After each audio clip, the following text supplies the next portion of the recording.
Listening, TLR. Listening, TLR.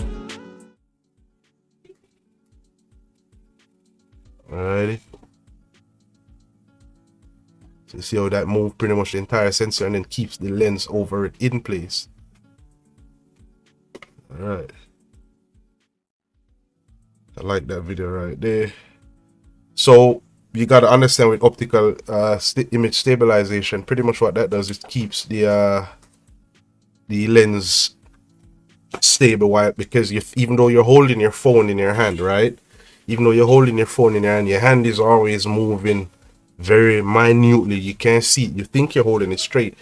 So what the engineers actually had to do, they had to come up with a way to keep the lens stable, or the image sensor stable, so you won't get a lot of blur in your images. Pretty much that's how that work. So for traditional phones like Apple and Sony and all these other guys, they use just regular OIS to keep the lens stable. As your hand move up and down, it keeps that lens stable. But Apple decided that they're gonna, which it keeps it, before I say what Apple say, it keeps the lens stable at around 1,000 times per second. So Samsung and all the other guys, they use they use the lens to stay stable, and that can correct itself around 1,000 times per second. For Apple, they use the image stabilization feature to move that, as I just showed in the video, to move that image sensor, and they can keep that stable at around 5,000 times per second, which is very, very, very precise. So that's pretty much how their image sensor looks. Let's do a transition and bring that up back again and show you how it looks. It's neat. This pretty much is what it looks like. Here are like here are the magnets underneath that. They have the coils and stuff like that. And Jerry Rig Everything did a video where you actually tear the camera modules apart, so you can check out Jerry Rig on YouTube. Pretty much Jerry Rig Everything. He actually tear the camera modules apart, and you actually see the images themselves of the image sensor. So as the image sensor, this is where all the pictures are being taken, right here in this color image sensor.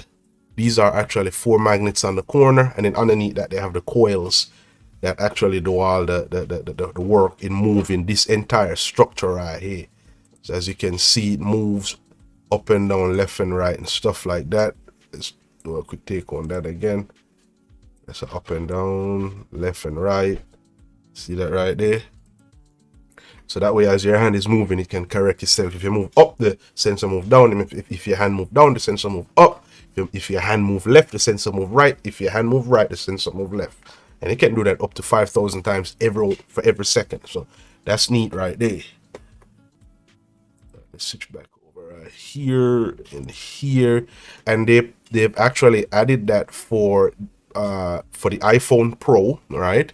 So we're going to take a look at the back of the iPhone Pro and the Pro Max.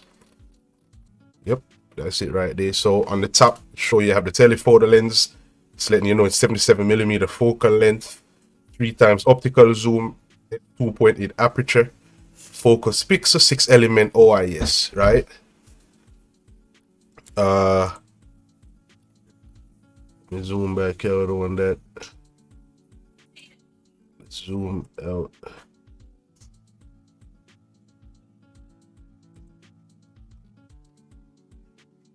Let's zoom out. I want to zoom out.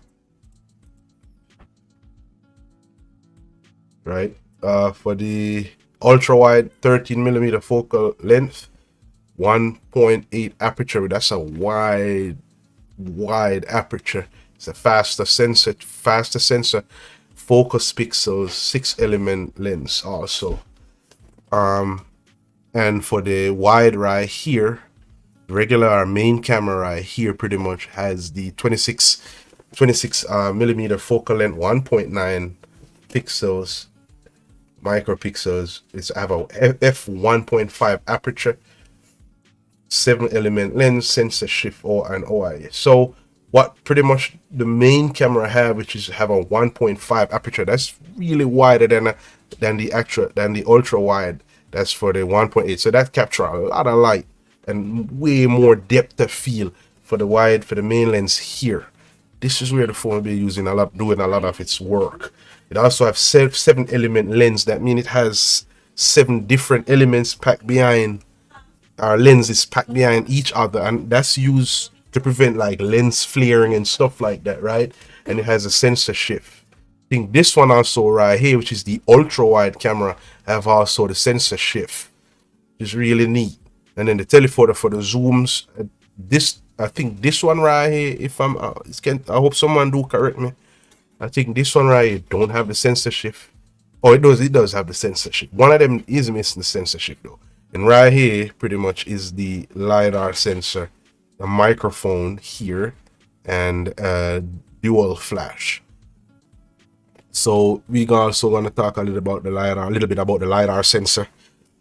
Right here pretty much that's like a radar but in a light version of it. It really does help the camera for autofocusing and tells difference between how far or how close objects are, which is really good for the depth of field, which give you a nice depth of field, give you a nice depth within the image, which is good for like the bokeh effect, or blurring out stuff in the background and all that stuff. That's all this device really does help right here, as you can see.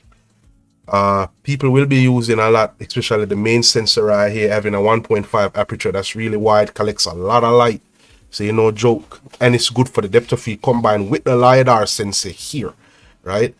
Not only that, with 7 element lens with 7 pieces stacked behind this this lens right here, which is the main one. This one has 6, but the regular wide lens pretty much have that 7 element. So if you're shooting in sunlight, you won't have that a lot of flaring of the camera. Pretty much you won't see a lot of ugly green, red lens flaring going on. You want to try to reduce that. So Apple find a way to pretty much reduce those lens glare when taking nice sunny day pictures. Not to mention they probably add other things that they don't tell us about alongside, with the sensor shift, that thing rocking back and forth as you're holding the camera and the phone in your hand, making corrections up to 5,000 times per second. That's just freaking nerdy and awesome. And then now for the ultra wide, it's a little bit different. For the ultra wide, they have a 1.8 aperture. It's really fast, good for autofocusing, again working alongside with the LiDAR sensor. It only has 6 element lens though, but it's really good to reduce flares as well. You'll be using that when you're taking a lot of wide angle photo, when you're trying to get a lot of information inside of the picture. Focal length is also good as well. That's nice. For the regular telephoto, they're rocking it pretty much also with it. It has a 3 times optical zoom.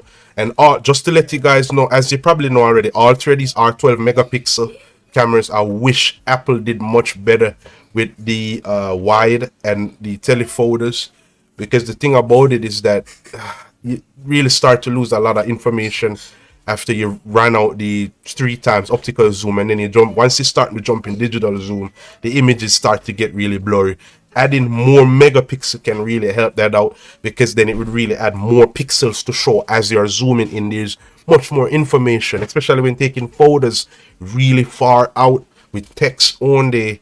The iPhones still suffer from just not so good zoom cameras or telephoto cameras. They really need to step their game up and increase the megapixel range. They got to remove. They've been rocking 12 megapixel for a long time now, and I wish Apple would just freaking make the jump to at least 64 megapixel, where when you zoom in, you can retain a lot of image information.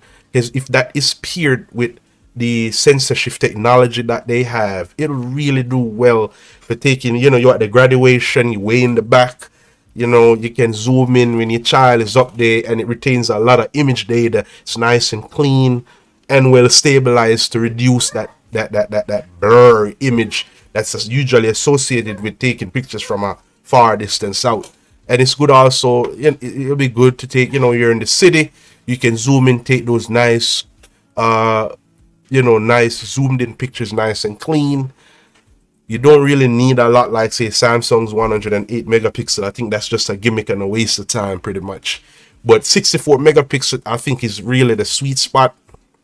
They can even get way more out of a 24 megapixel resolution camera, and you can shoot those probably in 4K for videos, or probably 8K, even though shooting a 8K photo with a 64 megapixel, that would be a very large video and hard to process.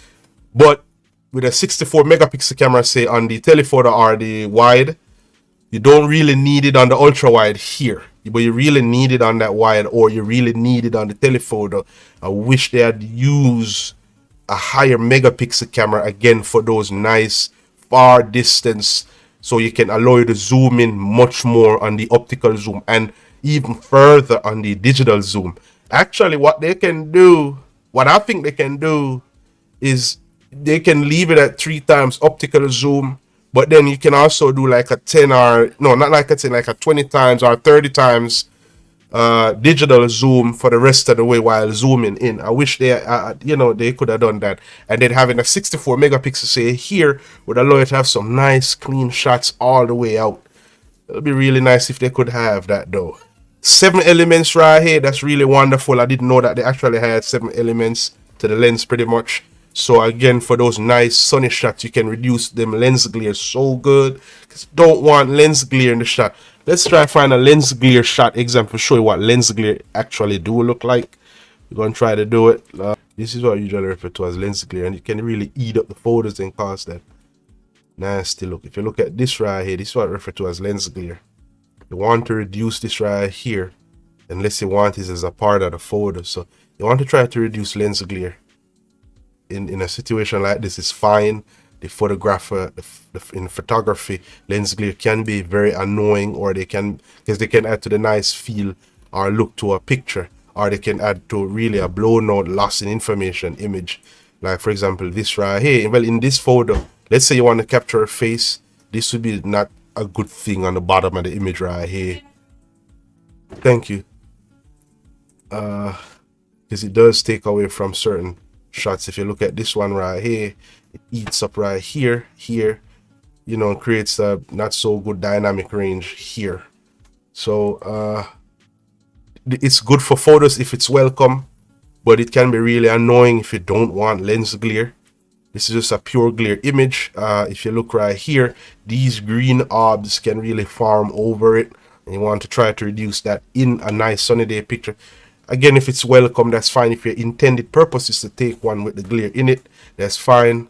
But it can be annoying. So the thing about it is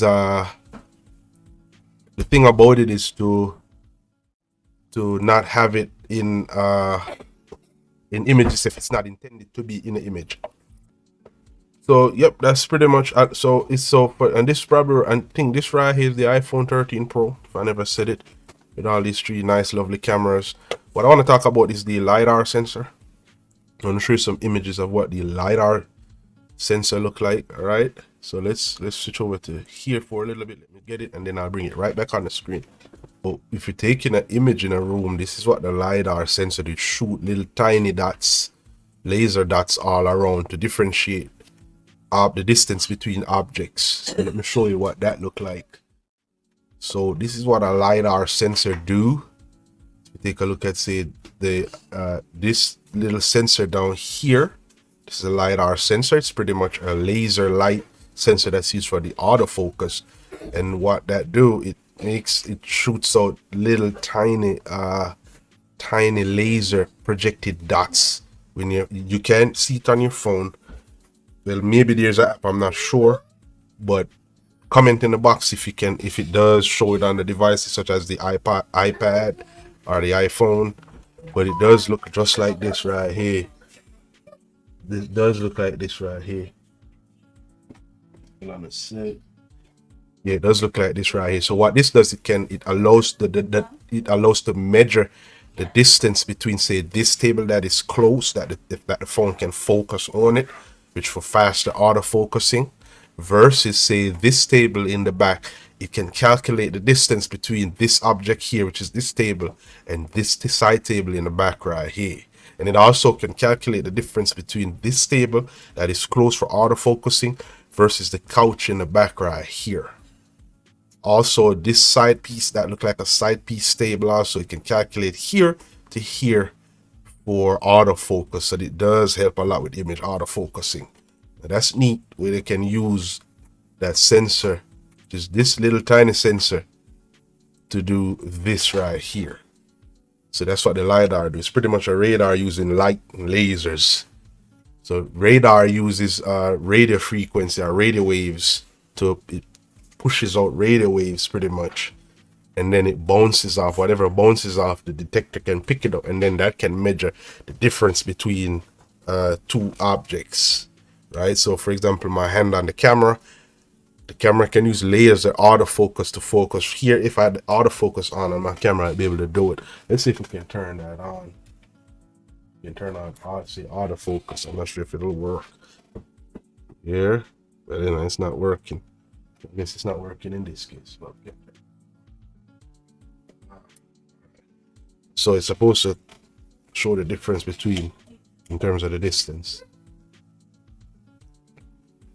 Alrighty, so pretty much that's what the LiDAR sensor, this little black thing. So if you ever wonder what this little black thing here is, it's your LiDAR sensor. That's what it is. And there's also other application that LiDAR sensors, they generally use for 3D mapping. They also use it for the virtual devices as well. They use on other devices. I think, if I'm not mistaken, some cars use LiDAR sensing. If you see this video, please put it in a comment below and let me know. Watch and let everyone know pretty much that what cars do have LiDAR sensors. Most cars tend to stick with the radar sensors, which use the regular radio waves, bounce, throw it out, and then pick up whatever is being bounced off to tell the difference, the time that it takes to return. It measures the difference, and then it can tell depth.